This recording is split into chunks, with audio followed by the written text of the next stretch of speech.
देश में तलबा तहरीक वज़ीर-ए-आज़म को ले डूबी। आर्मी चीफ की 45 मिनट की डेडलाइन पर शेख हसीना वाजिद वजारत उज़्मा से इस्तीफा देकर भारत फरार हो गए। इस्तीफे की खबर पर ढाका की सड़कों पर अवाम का जश्न जारी है। ढाका में मुश्तइल मुजाहिरीन ने शेख मुजीब के मुजस्समे तोड़ दिए। बांग्लादेशी आर्मी चीफ का मुल्क में अबूरी हुकूमत के कयाम का ऐलान, अवाम से पुरअमन रहने की अपील कर दी।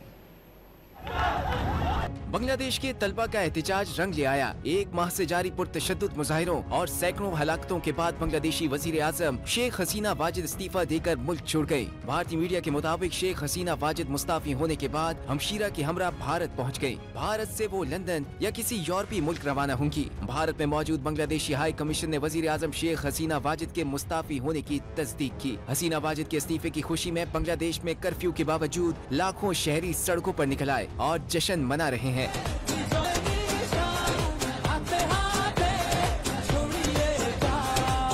गैर मुल्की मीडिया के मुताबिक बांग्लादेश में इस वक्त 4 लाख अफराद सड़कों पर मौजूद हैं। शहरियों ने हसीना वाजिद की रिहाइशगाह पर धावा बोल दिया और सामान लूट कर ले गए। जश्न मनाने वाले वजीर आजम हाउस में मौजूद खानों पर भी हाथ साफ करते रहे। ढाका में मुश्तइल मुजाहिरीन ने शेख मुजीब के मुजस्समे तोड़ दिए, जबकि अवामी लीग के दफातर भी नजरे आतिश कर दिए। बांग्लादेश की सबसे तवील अरसे तक वजीर आजम रहने वाली हसीना वाजिद को मुबैना तौर पर फौज की जानिब से मुस्ताफी होने के लिए 45 मिनट का वक्त दिया गया था, जिस पर वो मुस्ताफी होकर भारत फरार हो गई। दूसरी जानिब बांग्लादेश के आर्मी चीफ ने सियासी जमातों के साथ सुलह मशवरे के बाद अबूरी हुकूमत कायम करने का ऐलान कर दिया। जनरल वकारुल जमान ने अवाम से पुरअमन रहने की अपील की और यकीन दहानी कराई कि तमाम मुतालबात तस्लीम कर लिए जाएंगे। बांग्लादेशी आर्मी चीफ ने आगाह किया कि अबूरी हुकूमत के कयाम के लिए बातचीत जारी है। वो सदर से जल्द मुलाकात करके अबूरी हुकूमत के कयाम पर बातचीत करेंगे।